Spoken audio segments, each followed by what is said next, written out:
স্বাধীনতা, গণতন্ত্র ও নারী শিক্ষা সহ দেশ গঠনে অবদান রাখায় এবছর স্বাধীনতা পুরস্কার পাচ্ছেন প্রয়াত সাবেক প্রধানমন্ত্রী বেগম খালেদা জিয়া।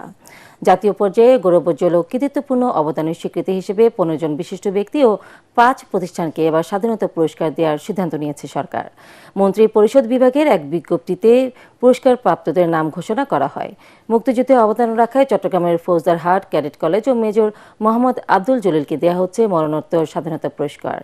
বিজ্ঞান ও প্রযুক্তিতে অধ্যাপক ডক্টর জহুরুল করিম, চিকিৎসাবিদ্যায় ঢাকা মেডিকেল কলেজ হাসপাতাল, সাহিত্যে মরণোত্তর পুরস্কার পাচ্ছেন ডক্টর আশরাফ সিদ্দিকী, সংস্কৃতিতে হানিফ সংকেত ও বশির আহমেদ মরণোত্তর, ক্রীড়ায় জোবেরা রহমান লিনু, সমাজসেবা ও জনসেবায় ডাক্তার জাফরুল্লাহ চৌধুরী ও মাহারিন চৌধুরী মরণোত্তর এবং সাইদুল হক, জনপ্রশাসনে কাজী ফজলুর রহমান মরণোত্তর, গবেষণা ও প্রশিক্ষণে মোহাম্মদ আব্দুল বাকি, অধ্যাপক ডক্টর এম.এ. রহিম ও অধ্যাপক ডক্টর সুকোমল বড়ুয়া এবং পরিবেশ সংরক্ষণে মুকিত মজুমদার বাবুকে স্বাধীনতা পুরস্কার দেওয়া হচ্ছে। এছাড়াও প্রতিষ্ঠান হিসেবে সমাজসেবায় SOS children's village international in Bangladesh ও গণস্বাস্থ্য কেন্দ্র এবং পল্লী উন্নয়নে পল্লী কর্মসহায়ক ফাউন্ডেশন PKSF-কে স্বাধীনতা পুরস্কার দেওয়া হচ্ছে।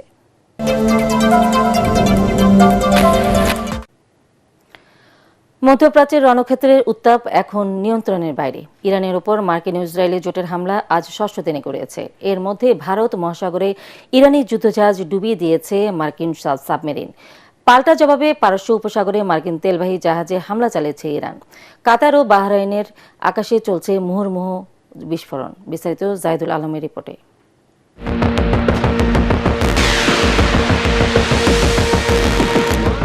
স্মরণকালের ভয়াবহতম সংকটের মধ্যে দিয়ে যাচ্ছে মধ্যপ্রাচ্য।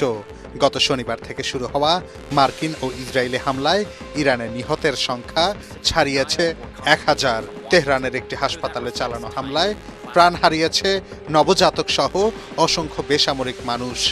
একই সাথে স্থল অভিযানের প্রস্তুতি হিসেবে মধ্যপ্রাচ্যে আরও 50,000 মার্কিন ও 1 লাখ ইসরায়েলি সেনা মোতায়েন করা হয়েছে।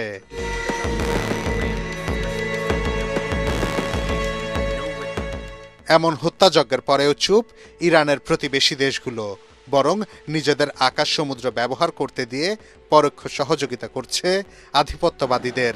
প্রতিক্রিয়ায় সকাল থেকে মধ্যপ্রাচ্যের দোসর দেশগুলোর মার্কিন স্থাপনা এলাকায় একের পর এক মিসাইল ও ড্রোন ছুটতে দেখা যায় তেহরানকে।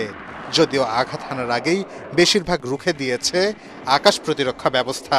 এমন পরিস্থিতিতে দ্রুত মার্কিন দূতাবাসের আশেপাশের এলাকা থেকে বাসিন্দাদের সরিয়ে নিয়েছে প্রশাসন।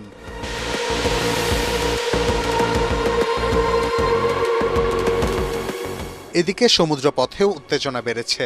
শ্রীলঙ্কা উপকূলে মহড়া থেকে দেশে ফেরার পথে আন্তর্জাতিক জলসীমায় ইরানের যুদ্ধ জাহাজে মার্কিন সাবমেরিনের টর্পেডো হামলা ও বহু নাবিকের প্রাণহানির ঘটনায় কড়া হুঁশিয়ারি দিয়েছেন পররাষ্ট্রমন্ত্রী আব্বাস আরাঘচি। এর পরপরই হরমুজ প্রণালীতে একটি মার্কিন তেলবাহী জাহাজে হামলা চালায় ইরানি রেভলিউশনারি গার্ড IRGC।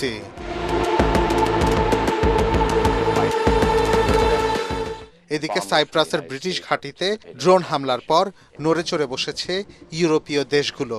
ন্যাটোর বেশ কয়েকটি দেশ তাদের নৌবহর সাইপ্রাসের আশেপাশে মোতায়েন করেছে।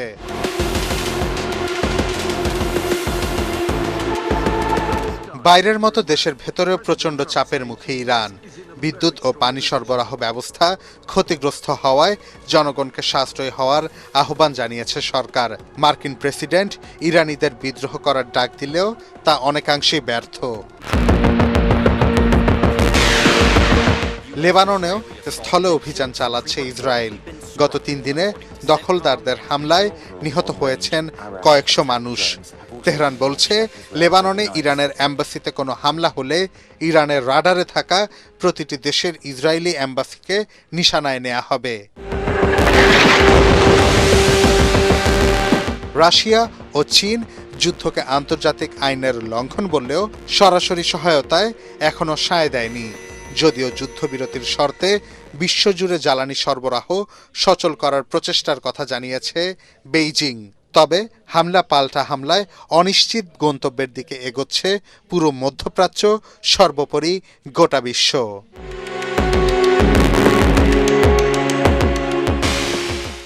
জাহিদুল আলম, এটিএন বাংলা।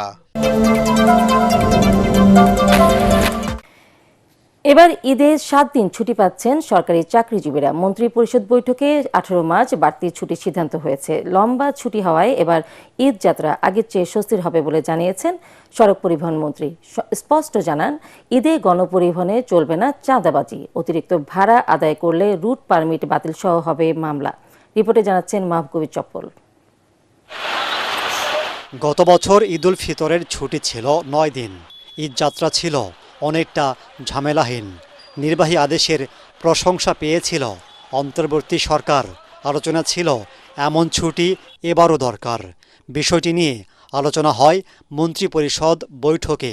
নির্বাহী আদেশে 18 মার্চ ছুটি ঘোষণা করেন প্রধানমন্ত্রী তারেক রহমান। ফলে 17 থেকে 23 মার্চ পর্যন্ত 7 দিনের ঈদের ছুটি পাচ্ছেন সরকারি চাকরিজীবীরা। মাঝে 24 ও 25 মার্চ ব্যবস্থা করতে পারলেই মিলবে টানা 12 দিনের ছুটি। দ্বিতীয় ক্যাবিনেট মিটিংয়ে প্রধান যে আলোচনাগুলো হয়েছে হলো আমাদের প্রথম পার্লামেন্টারি সেশন নিয়ে, প্রথম পার্লামেন্টারি সেশনে রাষ্ট্রপতির বক্তব্য আর সামনে ঈদের ছুটি, এই দুটোরই বৃহত্তর আলোচনা। জি 18 মার্চ থেকে ছুটি, এটা সিদ্ধান্ত হয়েছে। সড়ক, নৌ ও রেলপথ মন্ত্রী জানান, লম্বা ছুটি হওয়ায় এবারের ঈদযাত্রা আগের চেয়ে আরামদায়ক হবে। এজন্য মহাসড়ক মেরামত, ফিটনেসবিহীন গাড়ি নিষিদ্ধ সহ নেওয়া হচ্ছে 28টি পদক্ষেপ। মানুষ একটা স্বস্তির ঈদযাত্রা, নিরাপদ ঈদযাত্রা পেতে যাচ্ছে বিদায় আমরা নিশ্চিত করছি। হাইওয়ের উপর অস্থায়ী দোকান, বাজার, যত্রতত্র পার্কিং, ব্যাটারি চালিত গাড়ি এসে 4 লেনের রাস্তাকে অনেক সময় দেখা গেল 1 লেন ব্যবহার উপযোগী করছে, সেই সুযোগ থাকবে না। সমস্ত ওয়ার্কশপে নজরদারি করা হবে, ফিটনেসবিহীন গাড়ি কোনো অবস্থাতে রাস্তার উপর উঠতে পারবে না। এবারের ঈদে বাসে অতিরিক্ত ভাড়া আদায় করলে রুট পারমিট বাতিল সহ কঠোর ব্যবস্থা নেওয়ার হুঁশিয়ারি দেন মন্ত্রী। ঈদ যাত্রা উপলক্ষে সড়কে চাঁদাবাজি করার কোনো সুযোগ নেই।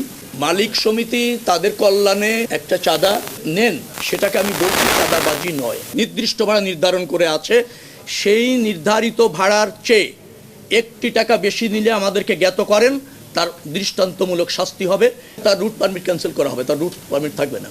এবং ওই ভাড়া নিতে গিয়ে যদি ফৌজদারি অপরাধ ঘটে থাকে, তাকে শাস্তির আওতায় আসতে হবে। ঈদের সময় পর্যায়ক্রমে গার্মেন্টস ছুটি হবে বলেও জানান তিনি। তারা অঙ্গীকার করেছে, আর এর কোনো ব্যত্যয় আশা করছি ঘটবে না। মাহবুব কবির চপল, এটিএন বাংলা, ঢাকা।